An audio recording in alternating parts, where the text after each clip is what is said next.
سوا على الهواء سوا على الهواء يأتيكم عبر أثير إذاعة صباح الخير أمريكا من يوم اللي اتكون يا وطني الموج يمكنكم الآن متابعة برنامج سوا على الهواء على قناة ميوزك لايف عبر الديش نتورك شانل 633.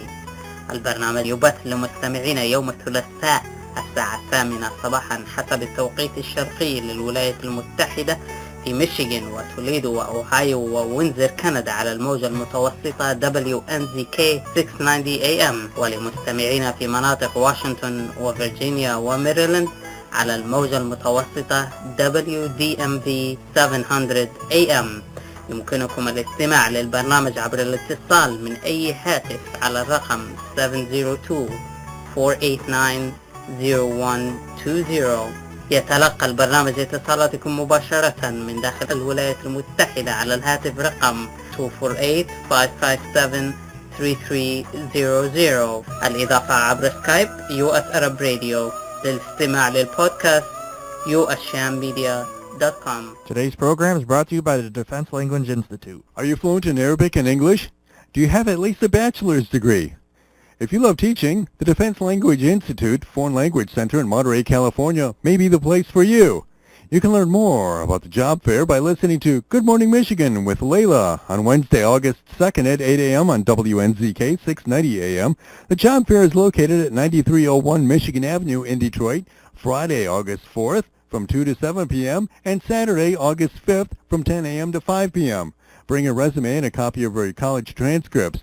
More information is available at www.dliflc.edu or call area code 831-242-7880. That's 831-242-7880. And good morning to US Arab radio listeners. This is Adel Mozip welcoming you to the show. And this is extending a series we call the Candidate Show, where we host local candidates talking about their platforms, talking about residents' issues, and why is it important to vote in the primaries for the municipal elections this August 8th. We hope that you would go to the ballot and make your voice heard. Today with me, I have 4 candidates running for office in the city of Dearborn. I have 4 city council, Councilman Mr. Mike Sareini. I also have candidate Al-Hanooti. I also have our current mayor and who is seeking re-election for city mayor. And I also have one of his challengers, Mr. Jim Parrelly. Welcome everybody to the show. Thank you. Thank you. And we are broadcasting live on Facebook on WNZK 690 AM. So if you're leaving your car, you could still listen to the show through the TuneIn app. Just search for WNZK. Or join us on Facebook, US Arab Radio. If you search that, you will see the live broadcast. We are welcoming your questions through the air, through Facebook Live. We're not taking any calls through to the studio, which I apologize for, but it's just too much to handle. So we'll be taking all your questions through the Facebook feed. So if you have any questions, please provide the questions, and we'll get to them as we progress in the show. So welcoming the candidates to the show, and we'll start with like a 2-minute introductions telling us more about yourself to the listeners and why you're running for office. So we'll start here to my right with Mr. Parrelly. Adel, good morning. It's delighted to be here with you this morning. As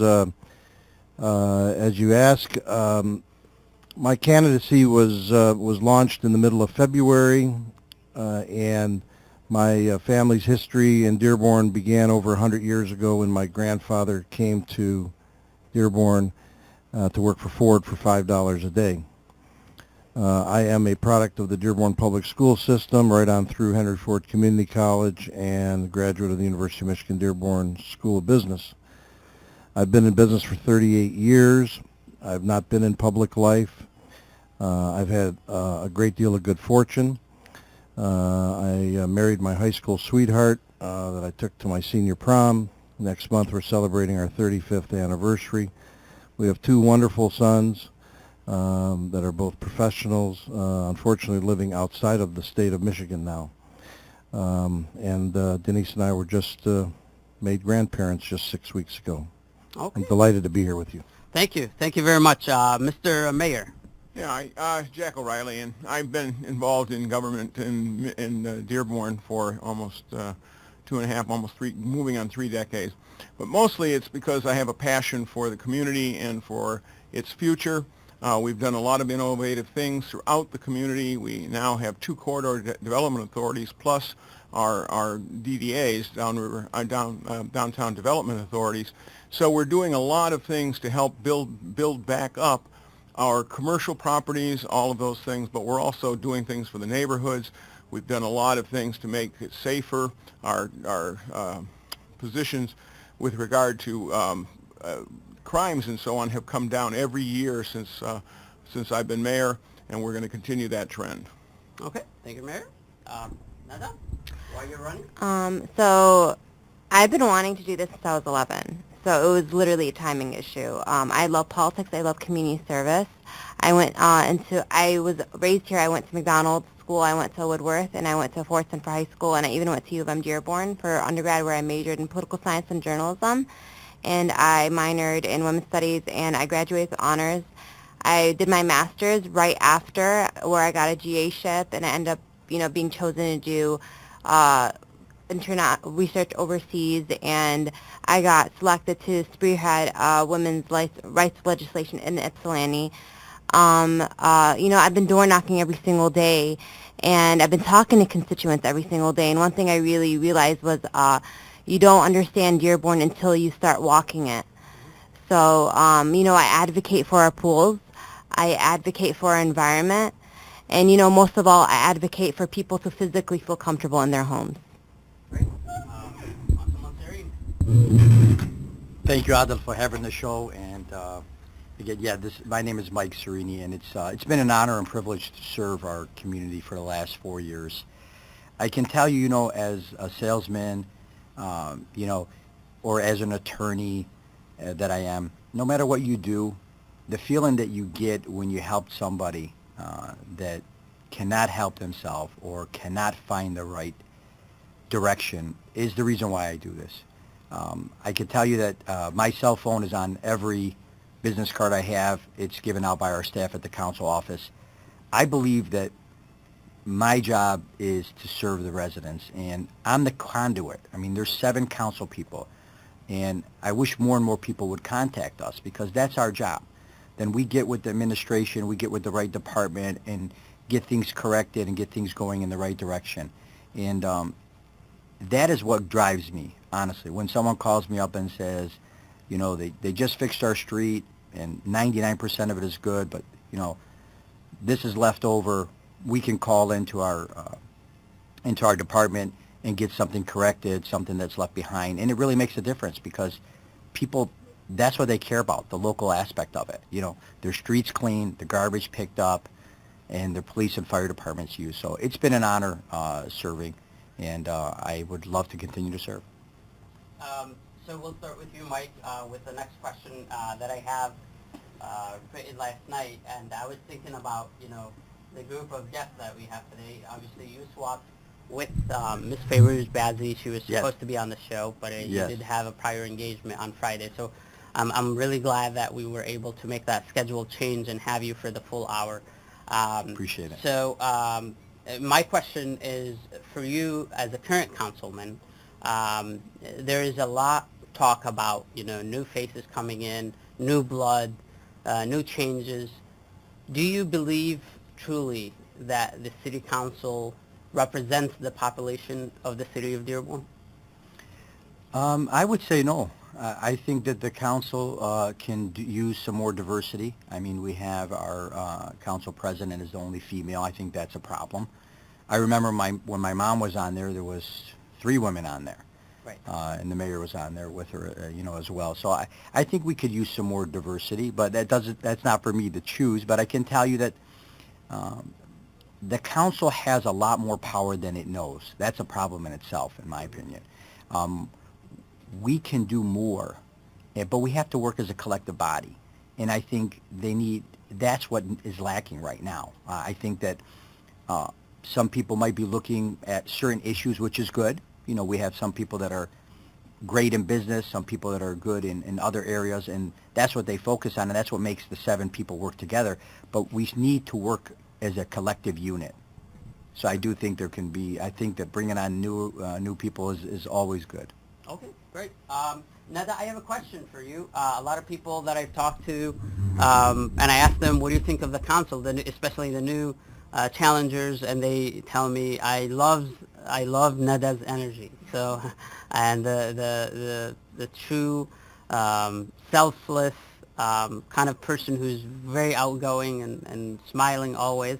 So can you tell us more about how do you find, you said that you've been knocking on doors day in, day out. So tell us more about that experience. What are you finding as the more reoccurring issues in all sides of the town? So.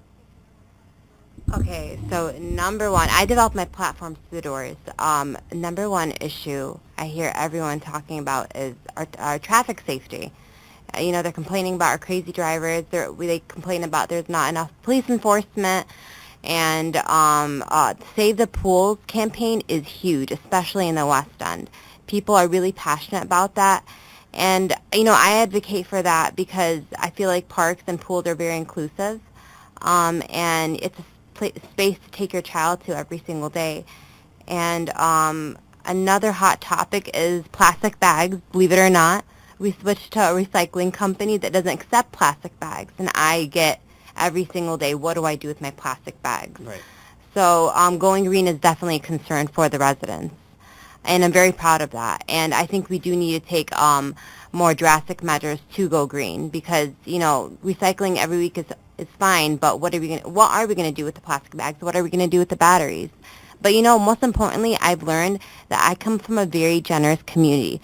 I come home with like 3 water bottles given to me by the residents every single day. I've been invited to people's houses for dinner. Nice. Like I've been gifted olive oil one time. Nice. I mean, Extra virgin overseas olive oil. You know, I have it at home and I will not use it. Nice. And then one time I walked in somebody's backyard. When I hear a noise, I kind of just walk into somebody's backyard, and I was so wowed by, like, I was taken back by her garden, and we started talking about her garden. She gave me a tour, and I tasted her cucumbers, and apparently there was more than one type of mint plant. Right. You know, she had me taste them, and honestly, that's what makes it so special. And twice I had the parent wanting to introduce me to their child because they think I'm a good, you know, role model. Oh, great. Okay. And that's what really makes this campaign special, and I already feel like a winner because of those experiences. Okay, thank you, Neda. Mr. Mayor, a lot of people have been talking about change and that, you know, there have been 3 mayors in the last 75 years. I've been hearing that all over again. If you can just tell us why Mr. Jack O'Reilly is still the right choice for Dearborn residents and why he's seeking your confidence for another term. One, because Dearborn has been so stable over all that time. Right. While communities all around us failed, or had serious problems, Dearborn, because of the leadership that's been there for so long in place. If you can get a little bit closer. Because of the leadership that's been in place, we are one of the most stable communities. We've had great ability to get through things like the bad times in the economy, and that continues to be the thing. You know, there's a lot to working in a city. And it means you have to work with the state government, even the federal government. You have to have a knowledge base of how things work. We get a tremendous amount of money from the federal and state government because we know how to go after it. We have the people with the skill sets. And that's vital because that's money in addition to what people are paying for taxes. That's money that's paid for police, fire, other things. So it really is a unique environment. It isn't like business. It isn't like anything else. So you have to know how government works. You have to have a long-term plan. You have to have a vision of where you want to go as a city. All of those things come with experience. Right. Thank you. Mr. Mayor, Jim, you've been kind of the, you and the other candidate, Mr. Hakeem Fakhoury, coming from a business background, trying to offer the city voters something new, something that is not a traditional politician kind of thing. So what are you offering the residents of Dearborn from your personal and professional experience? Well, as I've said on a number of occasions, Adel, that business also, you need a plan. Business, you also need relationships. So to suggest that in business or government is different, I don't see how it's different. I think the same skill sets that develop relationships and develop plans in business can develop relationships and plans in government.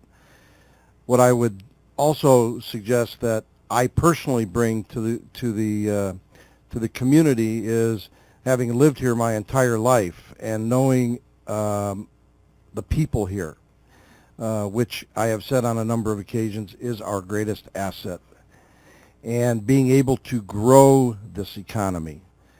I have been focused in my business career on growing companies, building companies. I have spoken with Wayne County development people.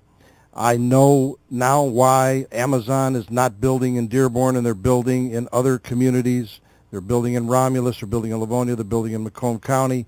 Why not Dearborn?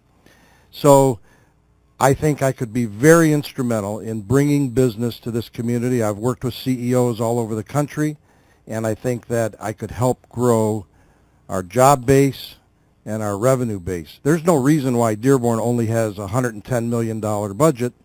Why can't it have a $150 million budget, or higher, in years to come? And I think the way you do that is to have leadership focused on growing the business base. Great. We will take a commercial break, and once we come back, we actually started having some questions flowing. So I would hope that people who are listening to us on Facebook or watching us, if you can share the video so other residents and your friends and family can watch the video and also interact with us and give us more questions. So we have a couple of questions that will be taken right after the commercial, but we will take a commercial, but we'll stay live on Facebook. We'll take a commercial for a few minutes, and we'll be back on US Arab Radio, The Candidate Show, episode number 4.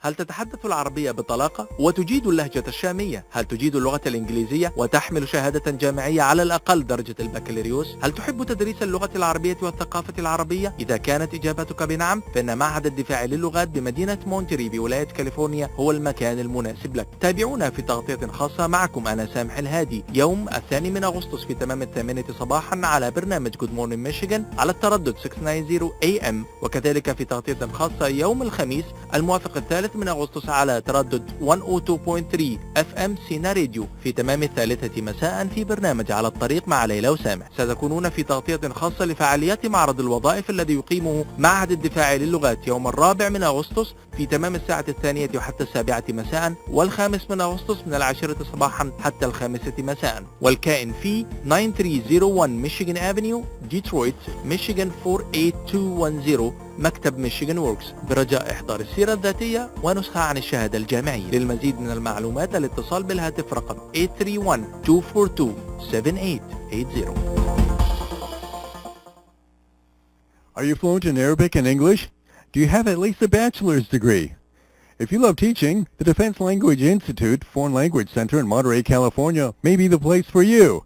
You can learn more about the job fair by listening to Good Morning Michigan with Layla on Wednesday, August 2nd at 8 a.m. on WNZK 690 a.m.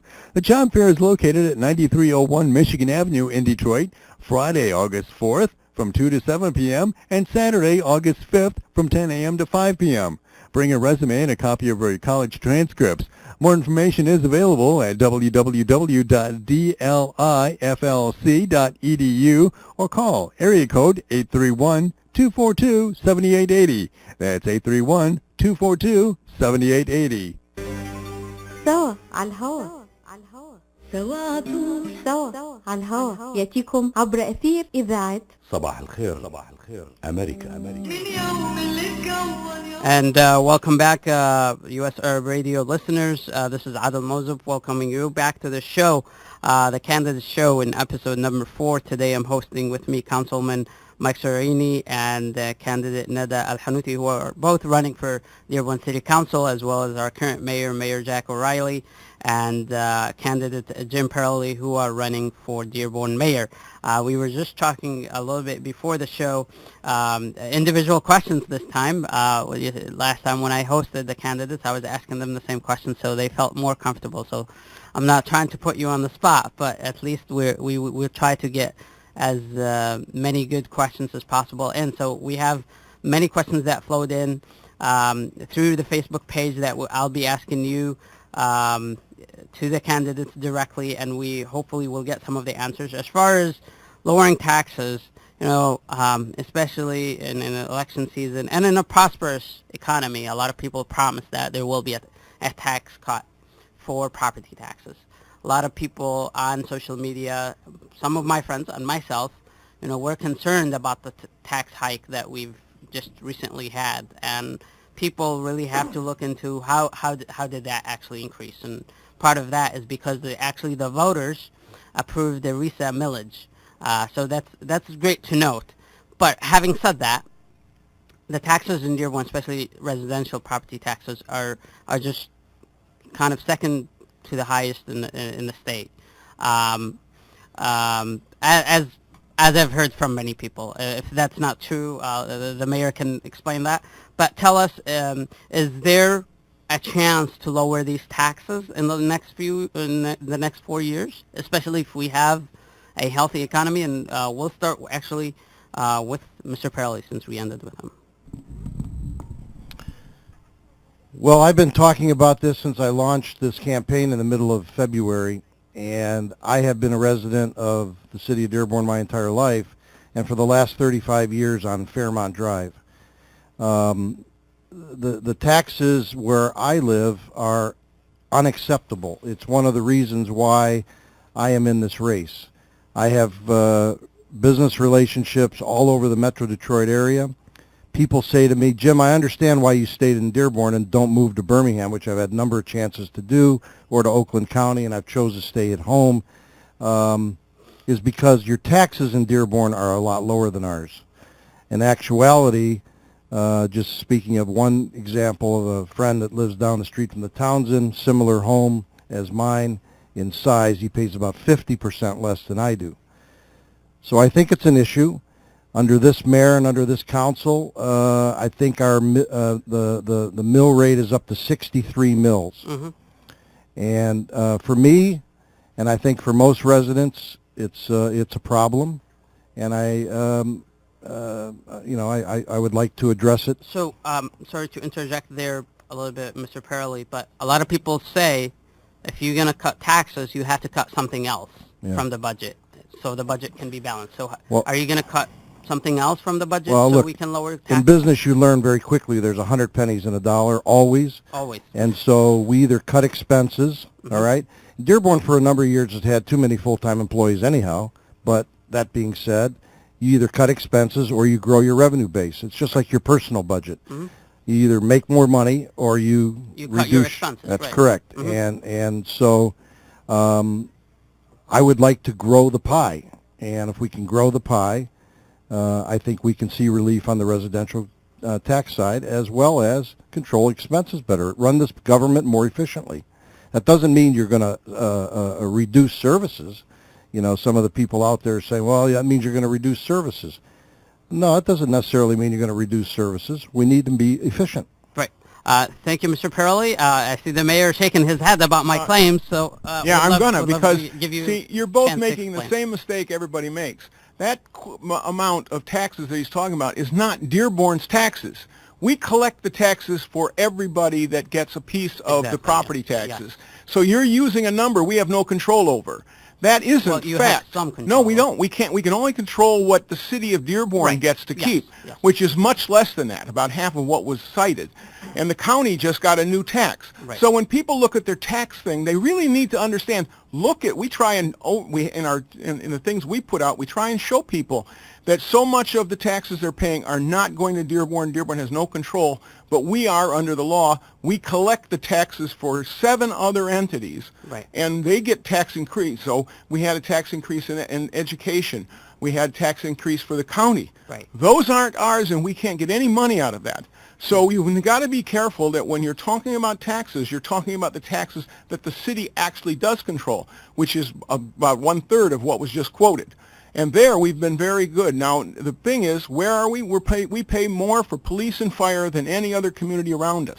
We pay Okay. 70%, I believe. Well, actually, of the general fund money, meaning the money that's discretionary, all of it goes to police and fire. Wow. Okay. All right? Everything else that we do has to come from dedicated funds and other things. So that's where we've got, because we share, and I want to make this statement, we have twice as much border with Detroit than any other community. Highland Park, Hamtramck are half of the border with Detroit that we are, even though they're surrounded by it. Right. So we have to have an aggressive police department, and we have to have those things in order to have the quality of life we want in Dearborn. So you're and that's saying the thing. because of the location that Dearborn is, we pay actually more taxes than neighboring cities like Livonia or Canton? Right. Because we need to have that level of support in order to make sure that our community is safe. And again, it is safe, but it takes the case is we have to have the police and fire to be there for us, and so that's part of it. Okay. It's a trade-off. Thank you, Mr. O'Reilly. Neda and Mike, actually, Mike, I have a question for you, and we'll come back to Neda. I forgot who asked the question, but she said that since you've been on council, actually it was Mervat Kadu, she said, being a councilman, what was your biggest challenge for the last 4 years, and what do you think the council needs to work on? And if you can touch a little bit also on the tax question, that would be interesting. Well, yeah, the tax question, I mean, I've been saying it from the beginning. I mean, in my opinion, we do have some challenges the mayor has noted that are unique to the city of Dearborn that is nowhere else in the state of Michigan. Mm-hmm. So let's talk about the facts. 69% of every dollar that we collect goes to police and fire. Right. We're the only city in the state of Michigan in which both the fire department and the police department are mandated staffing by the charter. Is that correct, Mayor? Mm-hmm. That's correct. And so we're the only one. So what does that mean? My job, Adel, is not to tell the residents, you know, hey, you guys are wrong. The residents tell us. They said, we voted for this. So what does that mean? That means that my job is to make sure that those 31 cents are being effectively spent by asking the right questions. Or even the 70-something, the 69 cents being also Well, efficiently spent? They are officially spent, but they're mandated. So Right. here's what they mean. That's mandated. They're mandated by staffing. Mm-hmm. So I have no control over it. Now, when you talk about control, can we ask the chief to make sure the police officers have more tasers? Can we fund additional money for the fire department for a training center that we have that's operational now? Yeah, we can do that, you know. But the bottom line is you have 69 cents out of every dollar there that is dedicated for that. So we have to find out how to do more with less. And we can do that, but we have to ask the right questions. We have to ask, why are we doing this way? I'm going to give you a short example. Really, really small. People might think it's minute, but let me give you an example. We get a bid in for a house that we own, and it says we're going to demolition it, and it has asbestos, and it was going to cost, I don't want to misquote, but a high amount, a very high amount. Can you hear me? Yeah, Can you hear me get there good? closer to the mic. All right. So I looked at that, I'm like, wow. And I looked at it, and there was 50 bidders, and only one person bid. 50 people took the application, and only one person bid. Okay. Now, to somebody else, that might be like, oh, you know, the other 58 people are crazy. No. I said, there's something wrong with this. So I looked into it, and I asked the question to the director. I say, what's going on here? Well, it has asbestos. Well, that makes sense. But then when you look further, Adel, you find out that it was written that the same person that does the demolition will do the asbestos. That's not a good race of resources. People that do asbestos removal don't do demolition. So here's the difference. When I mentioned that, they said, you know what, you might have a good idea. That's working together. Then my colleagues agreed with me. That's real change. That's the difference. See, I've never been the person to say, hey, here's the problem, and then never have a solution. That's not who I am. I will never be that. My colleagues agreed with me. The director agreed with me. He goes, you know what? Let's separate it. We'll separate the bid, and we'll see what we get. You know what happened? They got a better bid. We saved $4,000 or $5,000. I would have misquote, but I know it was in that range. By separating the bid, by getting a professional that did asbestos and a professional that did demolition. So that's the difference between asking the right questions and doing a good job, and more importantly, getting your colleagues to agree with you and getting real change. Mike, to answer the quick question by Mervet, what was the biggest challenge that you faced over the last 4 years on council? I think the biggest challenge is the budgeting. I mean, that's our main function, as the mayor will tell you. Right. The mayor has been very clear, and the charter is very clear. It's our budget. It's not the mayor's. The mayor produces the budget to us. So when we vote no on the budget, or we say we don't like this budget item, it's our job to change it. Right. Okay? But I think it can be done more efficiently. Okay. I have said, and it's in the charter, that we need another person to be assigned. We can fund a person to help us in the accounting aspect of the budget so that we understand what's going on. It's a huge budget, $117 million, right? There's several different funds. Things change all the time. Funds move into different groups. You got to know what you're doing. It's not something that's easy. And a couple councilmen said to me in the beginning, they're absolutely right. It takes you a year or two to understand. So what happens is you hone in on things that you understand. But as you get the veracity of the picture, that's why the council needs to hold better meetings regarding this budgeting and needs to employ people to help us with the budget so we know what we're doing right. Okay, next question we have from Leslie Herrick, who's also running for city council. She said, could each candidate share an example of something that they have benefited Dearborn residents?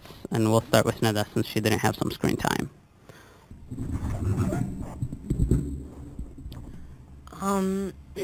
So I've been involved in an undergrad. I've been involved in a student philanthropy council where we would every single month we would go to a nonprofit and we would work with them. I worked countless times at Gleaners. I've worked at a nonprofit women's girls center in Detroit. I completely forgot what it was called, and we've always used to participate in the winter gifting. I forgot what it was called, but I used to do that all throughout undergrad. And and recently I got involved in a city cleanup. So I've done things from time to time, but I have been doing it with my school because I've been in school for 7 years. But and when I was younger, from up until I was 11 years old, and now I've been working with campaigns nonstop. So I think me being politically active would be a benefit to the city. Yep.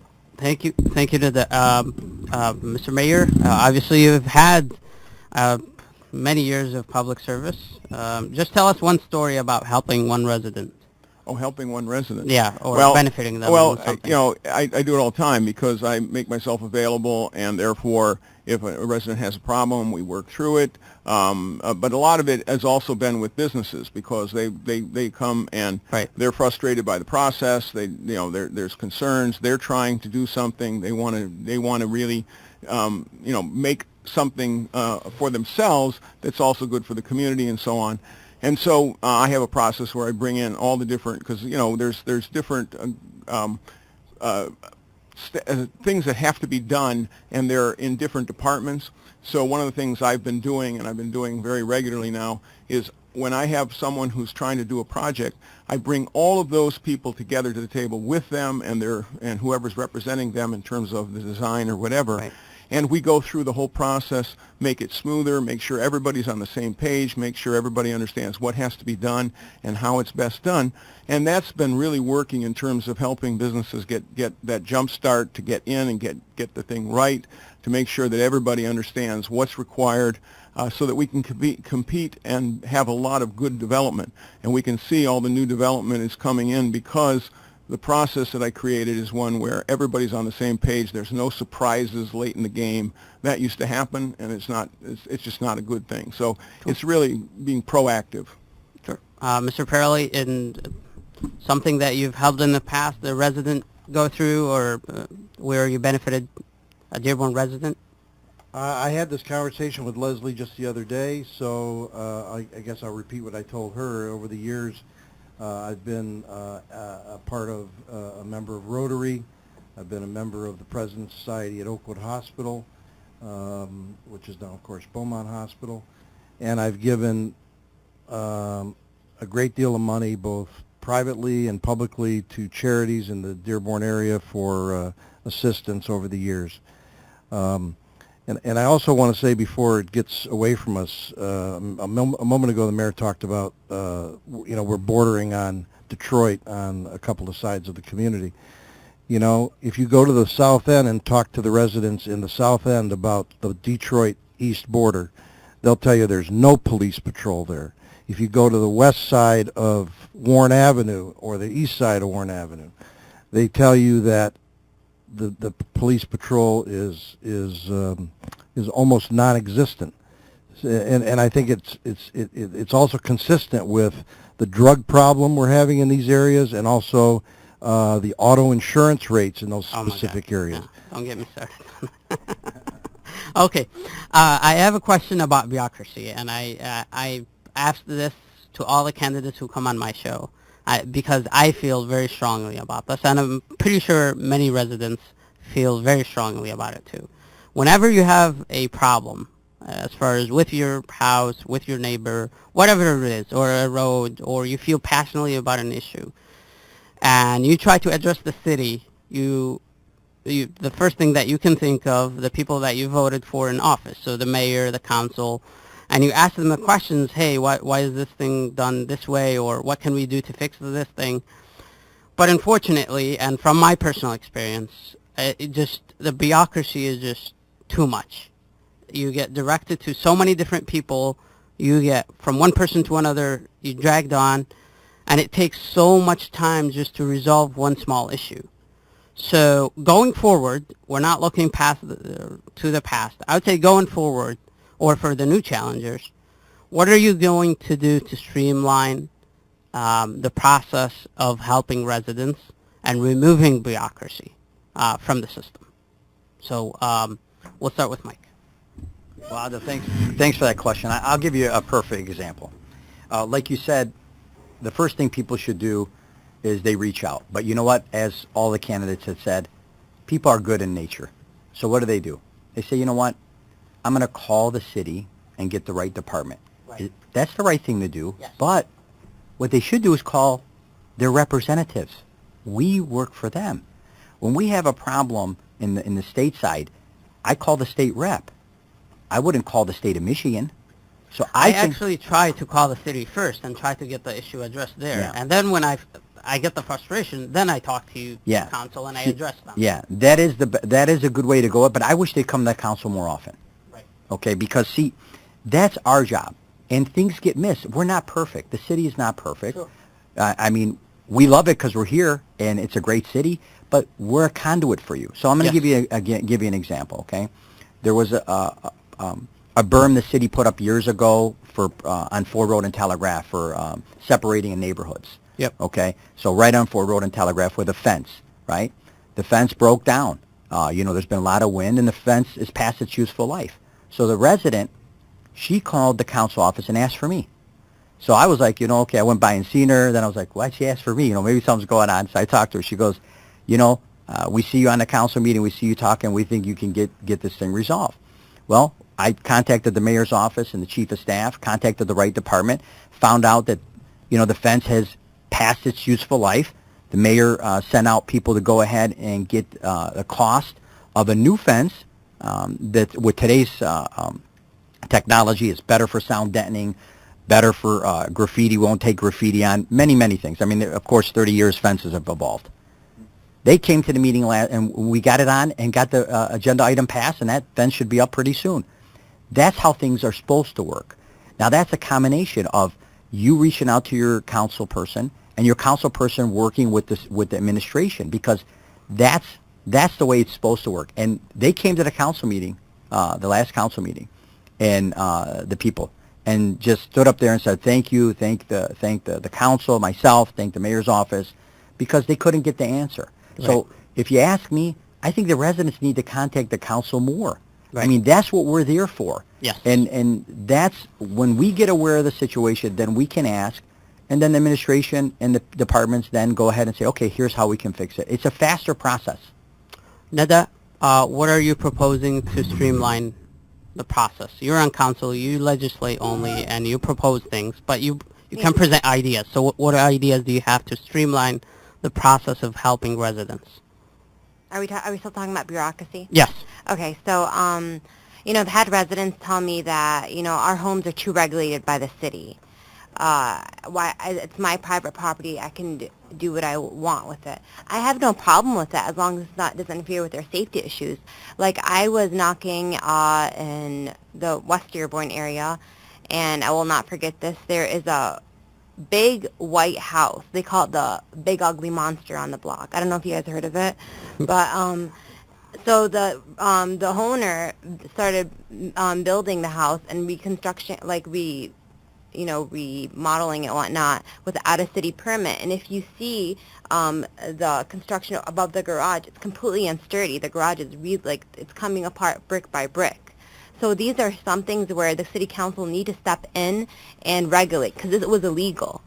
But there are a lot of things that are beyond the council's control. For instance, I don't want to freak anyone out, but we're getting new pipes, but they're digging into the sewers and rats are coming out. And rats are a big problem in Dearborn now. Right. So, but we have two people work with, is it the? Three people.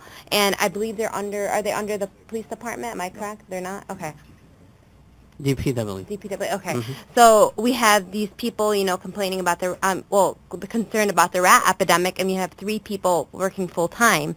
So, I mean, it's difficult to them. We're addressing the problem, but it's just taking longer. So there's some things that, they really try their best to accommodate to the residents.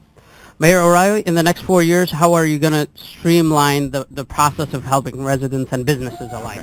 First of all, there's a lot of misunderstandings. Rats have been in Dearborn and every other community around us for years because the humans are so good to them. We give them shelter. My grandma. No, we give them shelter and food. Right, she does. If you don't pick up your droppings from your dogs, people have to understand it. You got a dog? That dog defecates in the backyard. You don't pick it up. Rats eat it and love it. Okay, we're supporting them. So that's what we learned from our process. But we have more activity in Dearborn dealing with rats and trying to keep that down than most any community around us. But that's what people don't realize, because if they think that you're going to eradicate rats, that's not a reality. They've been here in Dearborn all my whole life, and I've been here, and it's just something we have to deal with on an ongoing basis. We have to dedicate ourselves, and we have to be smart. Don't give them harborage, and don't give them food. And that's what the problem is. But on the bigger context of what you talked about is the misunderstandings that people have. Like property values are protected by law. When your property, you have rights to it, and we can only deal with your rights and supersede your rights when something is a problem. Like was mentioned just now, if somebody's doing something illegally or they're building something that can't be done, then we have to shut them down. But the process takes time, because of the fact that the law respects property values, that people have the right to own and control their property. So there's a balance. And so sometimes people who are naive think, well, why don't we just do this? We don't do it because it's not legal. I'm an attorney. Mike's an attorney. We know what we can and can't do, and we have to be deliberate about it because we don't want to end up going into court. And the number of court cases in Dearborn since I've been mayor has been going down and down. So the whole thing is, it is a very, we're talking about bureaucracy, but the bureaucracy comes down from federal, state, local. It's there. I'd like to get rid of it too, but there's a lot of things that are factors. The key thing is having a voice. So I've already committed that I'm going to be putting on, even before the end of the year, an ombudsman whose only role in my office will be to help people sort through those issues. So again, with what Mike said, so with the council and with an ombudsman present all the time, I think we can begin to really make some headway on compressing the time it takes to get resolutions. Mr. Parrelly, how are you going to reduce bureaucracy in the city? Adel, if I hear anything more than this on the campaign trail, I wouldn't be telling you the truth. Right. When I speak to businesses, when I speak to residents, everyone is up in arms about the red tape and the problems with getting anything in Dearborn done. Money comes where money is welcome. And unfortunately, our community has not been very welcoming to money outside of perhaps Ford Motor Company. So, you know, in my opinion, it's a real issue, and it will be something that I will address instantly and fix instantly, because this is not rocket science. Okay, this is about clearing the way for people to get things done and clearing the way for business to get things done. And I know I can do it. You know, it's about leadership. Sure. I know Mike wants to address this question quickly, but Yeah, just quickly, I wanted to just mention about what we could do on the council that's differently and what we should do. Let me give you an example quickly. So in my first year on the council, we didn't have that many buildings. There was maybe 15 or 20 houses built, right? So certain people said, hey, these buildings are taking too long. They're taking more than 12 months, so on and so forth. Well, they turned around, the council, and passed a resolution that if you took over 12 months, every month after that, you would have to pay $1,000 a month for a permit fee. For 6 months, to $6,000. It was in the Free Press, Detroit Free Press. Mm-hmm. I was the only councilman who voted no. I said on the record that the same time period was only $25 if you in normal. Right. $25 for 6 months for $6,000. Said it was punitive in nature and was unjustifiable, and there was no basis for it. I voted no. I'm the only councilman who voted no. It passed. Less than 2 months later, the state of Michigan sent us information saying that it was contrary to state law, and we had to change it.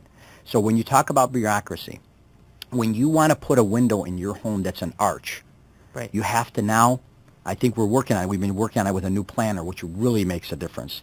The mayor has hired a new planner through the legal department, Mr. Ayub, which is excellent. But to give you an example, when I first started, that arch window, an arch. I have one in my house. So I don't know how you got it, because you would have to go through planning, unless your neighbors had it, and zoning. Yeah, they did. And that's the bureaucracy and the cost of money. And let's be honest, the good average citizen, what does he ever ask, or what does he ever come in contact with the city for? Hardly anything, except he wants to build an addition to his house, right?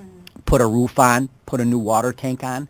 Put a fence. Right, put a fence, exactly. Yeah. So very few things do they have direct contact with the city. So that's where we have to streamline. We have gotten better using internet-based. Our fencing permits have really got streamlined, much easier. Okay. So we can do a lot better in the building department, and we are working on it. The mayor's restructured it where we separated commercial, because you had commercial guys looking at residential stuff. So there's ways to do it, but I think a lot of it has to come from council, because we create that ordinance. Thank you, Mike, for that follow-up. I just want to mention, and this is, you know, from my tech guy, just a free advice, you know, to all the candidates running, and even for the current people in government, is utilize technology. It's so easy. Everybody now, almost everybody, not everybody, but has a smartphone in their hands. If you can make either a website or an app or a combination of both where you can have a support system. So if I have an issue with my neighbor, I can log that issue, gets to the city signs somebody in and says, okay, you're being assigned to this person. I can see online that I'm being assigned to this person. This person would put it a status, it would put the timestamp, it would show the resident, it would show the person helping him, of course, the comments going back and forth, and their manager can see that as well. And then there will be a dashboard of support. This is how many people we've helped. This is how many people we've helped within our standards. So you set standards. You say, I'm going to help this resident by the end of the week. I should get at least back to them with an answer for something, right? Yeah. So that creates a lot of accountability. That means that you're just not tied to an email or something from the resident, that you actually have something on your support ticket. That's how we get things done at work. We have a list of jobs and a list of that. I don't know how we have it already. Okay, I'd love to hear about it, because I haven't. I'll show you the reports. We have them. That's what we're doing. Is it, so that the tracking, how long it takes, all that, we're doing that now. Is that transparent to the resident, though, or the person bringing the problem? I believe, because that's who they're dealing with. So I'm able to go to an URL where I can see my comments back and forth, emails, or something like that. By the way, I hate emails. I think that's why you need to streamline the process and make it on a web-based application where the resident will have a unique URL where they can see that support going back and forth. And you even be like, give me the support ticket. You see all the correspondence going back and forth in one place. Right. You don't have it. So that's the free advice that I give everybody. Consider it, a token of appreciation. So I hope that's taken for whomever gets elected. I'm wishing for this. And if the people, when they get elected November 9th, I hope they can even give me a call. I'll put it out for free. I'll tell you what the software to use, how you can use it, and it costs so I know you did that. little. I know you did that for League of Women Voters. Right. It made a huge difference. Website, yeah. It made a huge difference. Yeah. Because we could pay our bill on there now. Our dues, right? You can. That's right. You can pay your dues for the League of Women Voters if you are. And speaking of the League of Women Voters, thank you. You can actually find more information about candidates on vote411.org or visit the website League of Women Voters in Dearborn, lwvddh.org, to find more information about elections, where's your voting precinct, where you can vote. If you want to vote early, if you're not going to be here in town, you can actually vote at the city clerk now. So we'll take a commercial break, our last commercial break, for a few minutes, and we'll be back for closing statements and also some questions. We have a lot of questions that we didn't get to, a lot of tax questions that we have here. We'll try to get to one more question and then closing statements. So we'll take a commercial break and we'll be back with the Candidate Show on US Arab Radio. هل تتحدث العربية بطلاقة وتجيد اللهجة الشامية؟ هل تجيد اللغة الإنجليزية وتحمل شهادة جامعية على الأقل درجة البكالوريوس؟ هل تحب تدريس اللغة العربية والثقافة العربية؟ إذا كانت إجابتك بنعم، فإن معهد الدفاع للغات بمدينة مونتري بولاية كاليفورنيا هو المكان المناسب لك. تابعونا في تغطية خاصة معكم أنا سامح الهادي يوم 2 أغسطس في تمام 8 صباحا على برنامج Good Morning Michigan على التردد 690 AM، وكذلك في تغطية خاصة يوم الخميس الموافق 3 أغسطس على تردد 102.3 FM سينا راديو في تمام 3 مساء في برنامج على الطريق مع ليلى وسامح. ستكونون في تغطية خاصة لفعاليات معرض الوظائف الذي يقيمه معهد الدفاع للغات يوم 4 أغسطس في تمام الساعة 2 وحتى 7 مساء، وال5 أغسطس من 10 صباحا حتى 5 مساء، والكائن في 9301 ميشيغان افنيو ديترويت ميشيغان 48210 مكتب ميشيغان ووركس، برجاء إحضار السيرة الذاتية ونسخة عن الشهادة الجامعية. للمزيد من المعلومات الاتصال بالهاتف رقم 831-242-7880.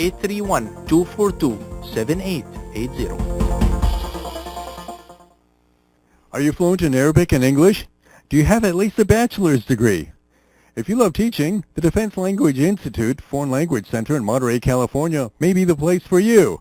You can learn more about the job fair by listening to Good Morning Michigan with Layla on Wednesday, August 2nd at 8 a.m. on WNZK 690 a.m.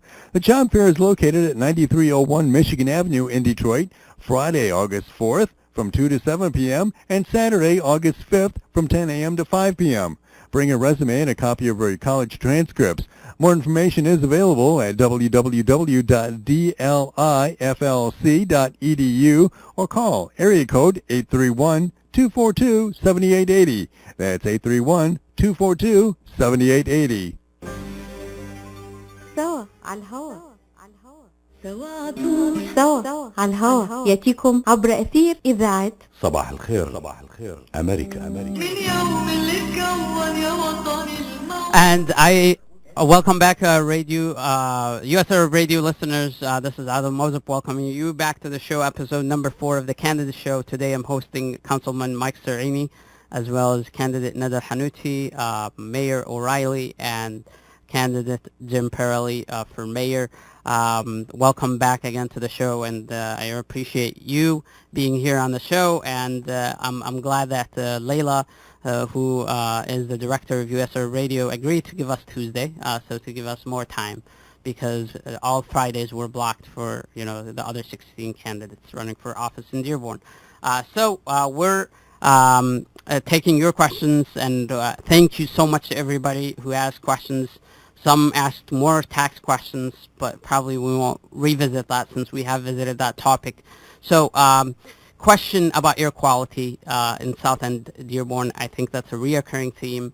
A lot of times council have said they don't have jurisdiction over it, but they can definitely advocate for it. So if we can just go around talk about the air quality for the residents, I mean, at the end of the day, they're still residents in our city. So what are you doing in your capacity to lower emissions from factories that are in Dearborn or neighboring Dearborn cities?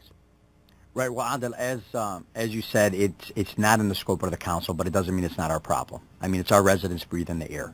So this question was brought to me probably a year ago from a resident in the South End.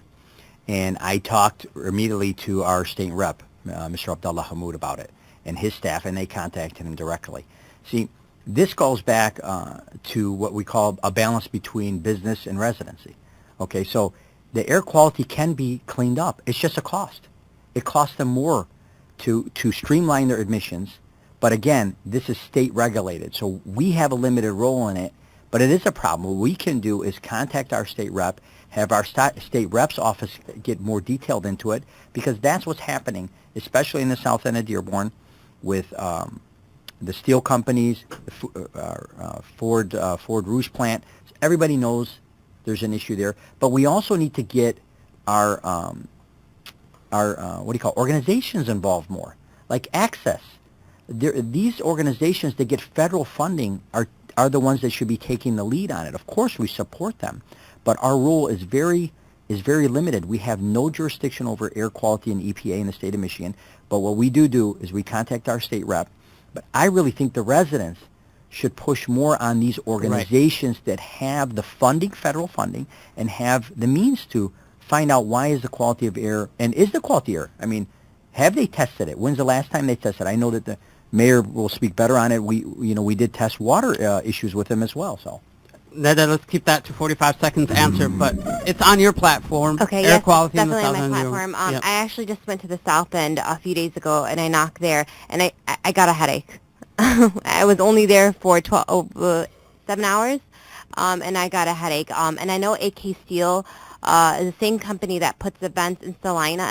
If I'm not mistaken, I went to the Well, they meeting. were mandated by the APA, but anyway, but how or much? Justice Department. But how much can we trust it? What was that? It's The ventilation system at ventilation Salina. system. Everybody takes credit for it. No, the city did it If because you can- we had money that was owed us, and we decided to use that money, and we provided the money to have the school done. I just want that clear because people didn't realize that was Okay. done. Well, I thought it was yeah, AK Steel. AK Steel also, they said because of that, they had the SEP, the Supplemental Environmental Project. They actually did it part of their project. So but it was everybody's funds- taking everybody's taking credit for it. Mayor. Documented, it was funds that we had gotten in the transfer of the property when they got it, and they owed us some money, and we could have taken it for general stuff, but we put it in for that. I'm just telling you, that's a fact, and the council approved it, and they know. And so, Right. How much okay, was it the again? other thing is monitoring. It was about 550, I think. 550,000. Yeah, something like that. Wow. But it wasn't all Yeah. for that, right? We had Right, several but it was breakdowns. also for putting in more of the In there too, man. well, yeah, in Earth Right. End. So we're doing what we can. Right. How many? Two minutes.